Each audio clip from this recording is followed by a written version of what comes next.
Russia declares it will attack French soldiers on the Ukrainian battlefield.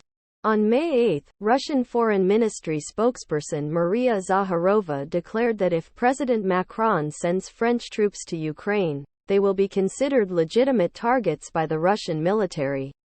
In February this year, President Macron of France sparked controversy when he said he did not rule out the possibility of sending troops to Ukraine in the future. The French leader warned that if Russia wins in Ukraine, the credibility of Europe will drop to zero. What's particularly special is that it's President Macron himself who explained this argument with the desire to create some sort of strategic instability for Russia. We have to disappoint him. For us, the situation seems more certain, Russian Foreign Ministry spokesperson Maria Zakharova told reporters. If the French appear in the conflict zone, they can't avoid becoming targets for Russian armed forces.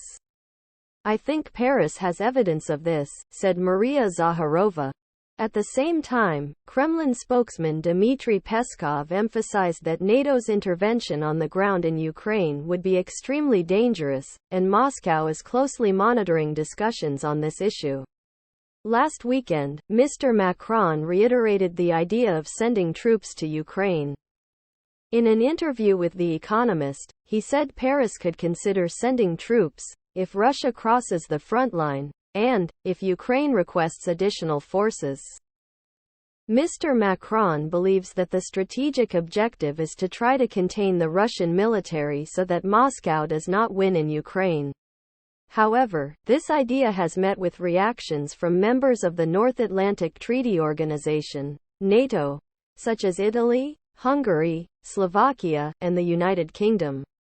If a NATO member sends troops to Ukraine, it will lead to a direct confrontation between NATO and Russia, and this will be followed by World War III, Hungarian Foreign Minister Peter Szijjártó object. Earlier, Mr. Cameron stated that London considers it legal for the Kiev government to use British weapons to attack Russian territory. If such a scenario occurs, our country, Russia, has the right to respond accordingly.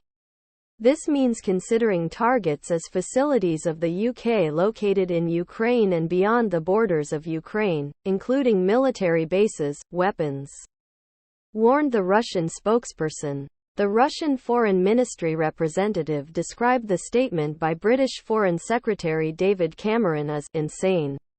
Earlier, Mr. Cameron stated that London considers it legal for the Kiev government to use British weapons to attack Russian territory.